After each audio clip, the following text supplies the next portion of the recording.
¿Quién es Rafael Alvira?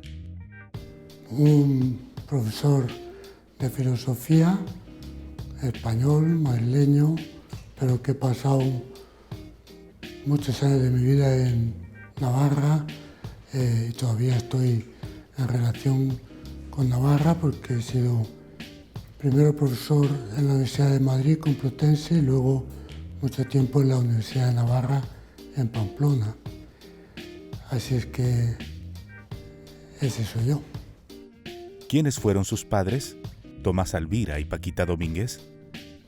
Fueron dos aragoneses, ellos tenían mucho gusto siempre en decir que eran aragoneses, españoles por supuesto, y con espíritu universal, y se conocieron en un viaje de Zaragoza a Barcelona cuando eran muy jóvenes. Fue al parecer un flechazo, como dicen en España, y tardaron en casarse porque eran muy jóvenes entonces, primero, y después porque hubo algunos problemas económicos en ambas familias. Y cuando ya por fin se iban a casar, mi padre había ganado una oposición, un concurso para ser catedrático en un instituto, pues mi madre era directora de un centro escolar y ya habían decidido casarse, pero entonces estalló la Guerra Civil Española en el año 36. Eso hizo que se retrasara la boda hasta poco tiempo, un mes y medio o 2 meses después de... 2 meses después de acabar la Guerra Civil se casaron en Zaragoza. Y ese retraso, en cierta medida, fue providencial o completamente providencial porque durante la Guerra Civil en Madrid, donde mi padre tuvo que quedarse porque no podía salir, ya que Zaragoza había quedado en el bando nacional y Madrid en el bando rojo. Ahora le llaman franquista y republicano, pero es un invento actual. En aquella época casi siempre, no siempre, pero casi siempre se le llamaba así. Y entonces, pues, en el Madrid de aquella época en el que estaban todas las iglesias cerradas o quemadas, que asesinaban a sacerdotes y a católicos laicos, pues estaba escondido San José María y mi padre también estaba medio escondido y se conocieron allí. Y así es que eso fue la providencia. ¿Cómo está el proceso de canonización de sus padres? Ellos fueron de los primeros fieles que se integraron en la prelatura del Opus Dei. Entonces todavía no se llamaba prelatura, pero era ya el Opus Dei con todo su espíritu y su modo de vida. Y entonces, pues, al ser ellos miembros del Opus Dei, pocos años después de fallecer, un día aparecieron por un piso, un apartamento que conservamos, que ellos tenían, conservamos sus hijos. Vinieron personas de la vicaría, del vicariato del Opus Dei en España, a decirnos que habían decidido comenzar el proceso de canonización, primero beatificación y después canonización. Entonces parecía aquello un grupo de la CIA o de la KGB porque se llevaron todos los papeles, todas las fotografías, todo para el proceso, porque hay que archivar todo y leerlo, estudiarlo. Tuvieron además, y eso llevó tiempo, que digitalizar todo porque los escritos, que había muchísimos, de mis padres o sobre mis padres, pues estaban a mano, la inmensa mayoría, o en máquinas de escribir, que ya todavía no eran ordenadores. Entonces, ahí comenzó el proceso que se hizo según las nuevas normativas que había dado Juan Pablo II. Hasta Juan Pablo II había y hay matrimonios en la Iglesia Católica que son santos él y ella, pero siempre por separado. Solo al llegar a Juan Pablo II se decidió que podía canonizarse a un matrimonio junto. Y entonces mis padres fueron de los primeros que pusieron en proceso. En el Opus Dei quisieron ponerlos a ellos, y entonces eso significa que en la prelatura del Opus Dei se hizo toda la primera fase, para la que se necesitaba el permiso del prelado. Llevó mucho tiempo, no solo por la digitalización, sino porque hubo que recoger muchos testimonios, había miles de cartas que pasar en el ordenador. Bueno, y al final los que instruían el proceso, pues y el prelado, pues dijeron que les parecía bien. Entonces se elevó todo al arzobispado de Madrid, porque ellos habían vivido todos sus últimos años y murieron en Madrid. Entonces el cardenal de Madrid examinaron todos los papeles, dijo que le parecía bien y los nombró siervos de Dios. Entonces se pasó a la segunda fase del proceso, que fue entrevistar a muchas personas que los habían conocido. Y eso se hizo en la Archidiócesis de Madrid. Y ahí, por ejemplo, a mí me llamaron a declarar sobre mis padres 9 veces, pero llamaron a mucha gente y algunos varias veces. Todo eso se recogió por escrito en ordenador, y al final de eso el cardenal de Madrid dio su aprobación y mandaron 11.000 folios a Roma para la última fase del proceso. Y ahora están en la última fase en Roma y no nos queda más que esperar a ver qué es lo que dicen. Si les parece bien, pues ya está. San José María Escrivá, ¿cómo influyó en su familia?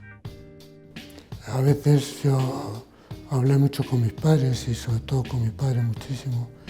Él decía que el mismo día que conoció a San José María en el Madrid de la Guerra Civil, le impactó tanto, le impactó su figura.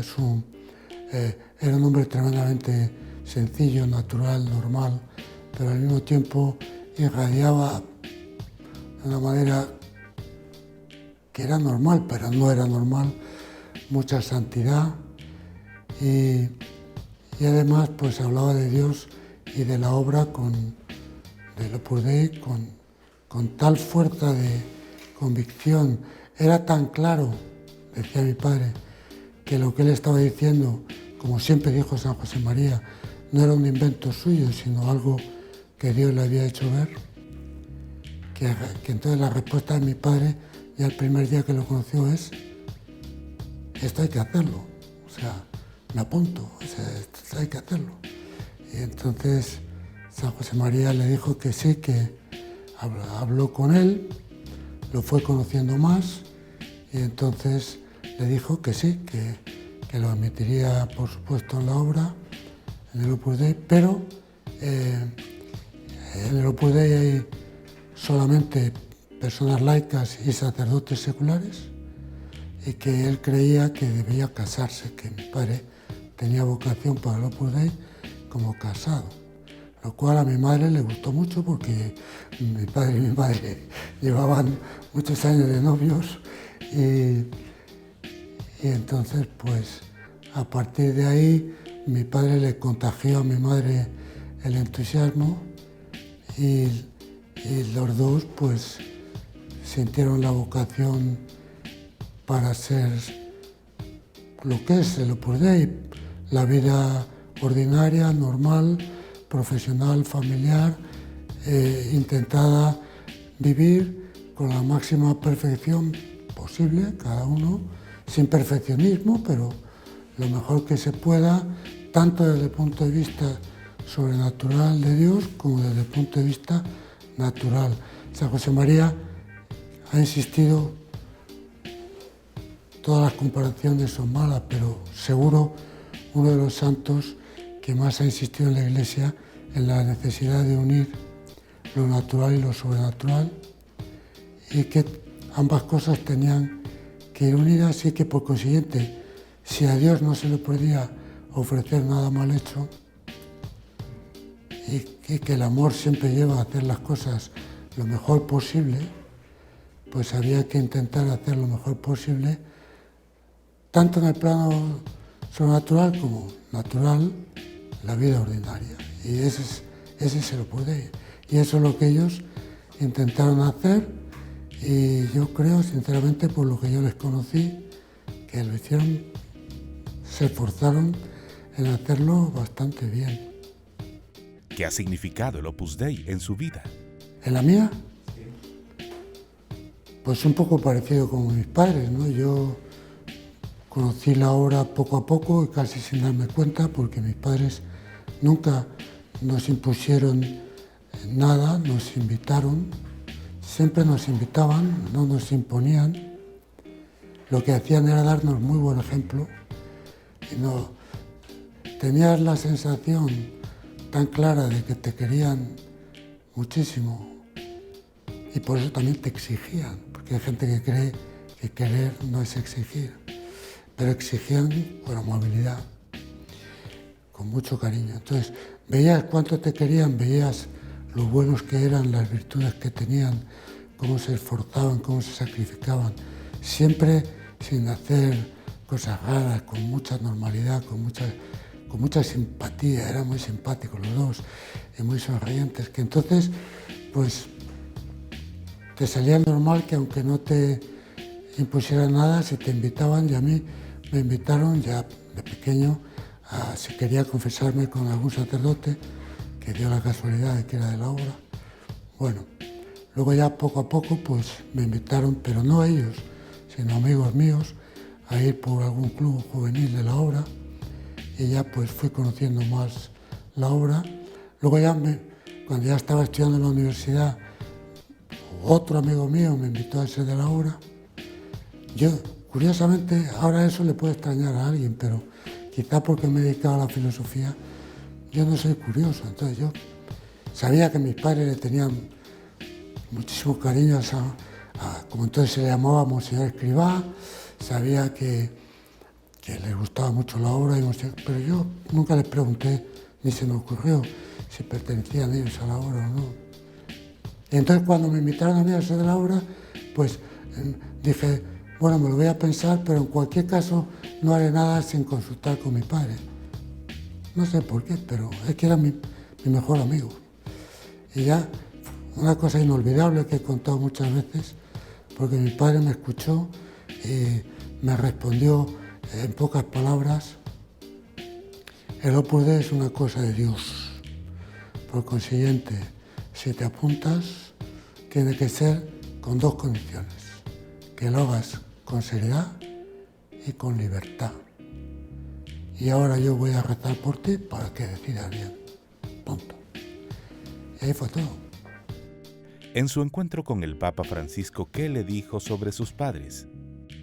No, muy poco, porque él no sabía. Él incluso, sin mala voluntad, claro está, se confundió un poco, porque un primo mío es bastante conocido en los ambientes religiosos, porque ha sido presidente de la Federación de Colegios Religiosos de España, se llama José María Alvira. Entonces cuando él, que no habías oído hablar de mis padres, oyó, porque yo le regalé una estampa con reliquias de ellos y la miró con mucho cariño, hay unas fotos muy bonitas. Y entonces me preguntó si tenía que ver con José María Alvira. Y dije, no, es mi pariente, pero no es él, ¿no? Y estuvimos hablando un poco, pero muy poco tiempo. ¿Qué significa santificar el trabajo? Santificar el trabajo significa, primero se lo voy a decir medio en broma y luego más en serio, que te guste. Eso es medio en broma. Y ya totalmente en serio. Cuando una cosa te gusta mucho y además ves que es muy buena, te vas enamorando de ella.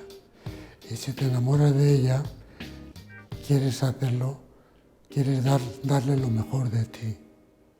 Entonces, ¿qué es el trabajo? El trabajo es la respuesta activa ante las invitaciones, La vida es una continua providencia de Dios. Que ya haya venido hoy aquí es una providencia de Dios. Que a continuación vaya a otro sitio, lo mismo. Tengo un gran amigo portugués que dice que las casualidades son providencias en las que Dios quiere pasar de incógnito. O sea, todo es providencia de Dios. Entonces, que responder es un trabajo. Lo que pasa es que si respondes con amor, no te cuesta. Pero al final acabas cansado. Pero no te cuesta. Y además procuras hacerlo lo mejor posible. Pues bien, toda la vida humana entendida como respuesta a los requerimientos de Dios es un trabajo continuo en el que metemos el amor sobrenatural de Jesucristo y natural que Dios al crearnos nos ha dado. Las dos cosas no se pueden separar. Y por eso San José María decía que un hijo suyo que rezara mucho, que le parecía muy bien, importantísimo, es lo primero, que rezara mucho, pero que, por ejemplo, si era zapatero o pintor, no procurara ser lo mejor zapatero posible o lo mejor pintor posible, no era para el Opus Dei, era para otra institución muy noble, muy buena, muy santa, pero no había entendido lo que Dios había querido para el Opus Dei. Eso es santificar el trabajo. ¿Cómo debe ser un empresario católico? Un empresario católico es el que, vamos a ver, ahora tendría que hacer la diferencia. Puede ser muy buen católico sin ser del Opus Dei, por supuesto. Y puede ser del Opus Dei y a lo mejor, como yo, pues no ser tan bueno como debería, ¿no? O sea que todas las comparaciones no hay que hacerlas.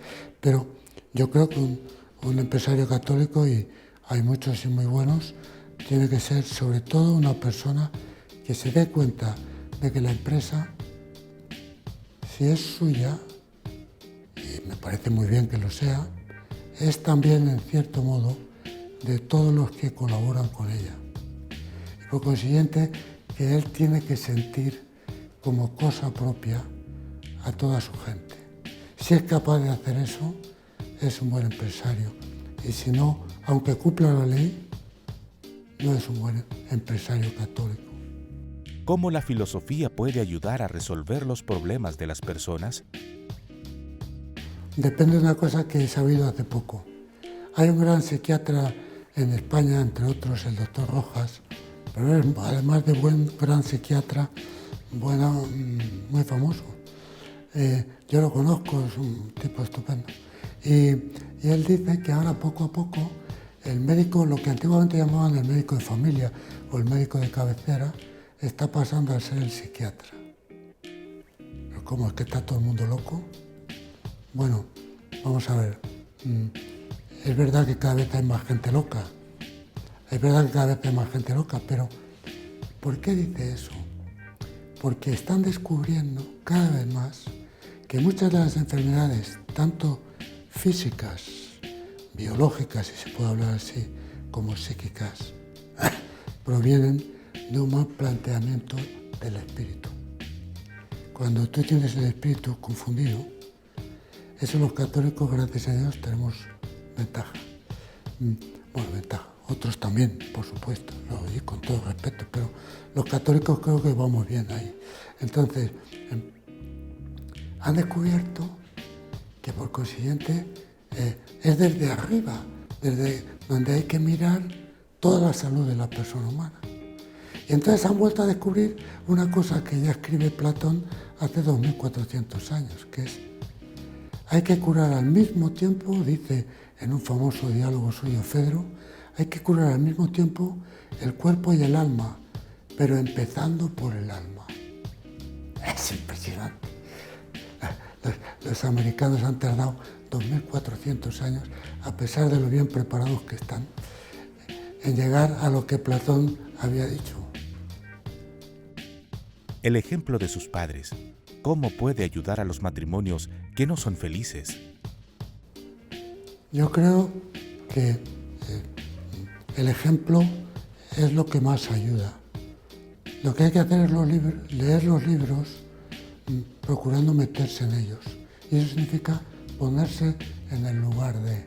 Muchas veces la gente lee deprisa un libro e incluso le gusta, pero los libros que muestran una vida, como es el de mis padres, hay que leerlos, creo yo, poniéndote en el lugar. O sea, Tomás, ahora que me dices que hiciste esto, ¿por qué lo hiciste? Si yo hubiera estado en tu lugar, ¿qué hubiera hecho? Paquita, si yo hubiera estado en tu lugar, lo hubiera hecho así de otra manera. ¿Por qué lo hiciste? Yo creo que es el ejemplo vivo el que muestra, el que más puede ayudar a otros matrimonios a ser tan felices. No mucho antes de fallecer, mi padre le dijo a una hermana mía, ella lo ha contado, le dijo: hija mía,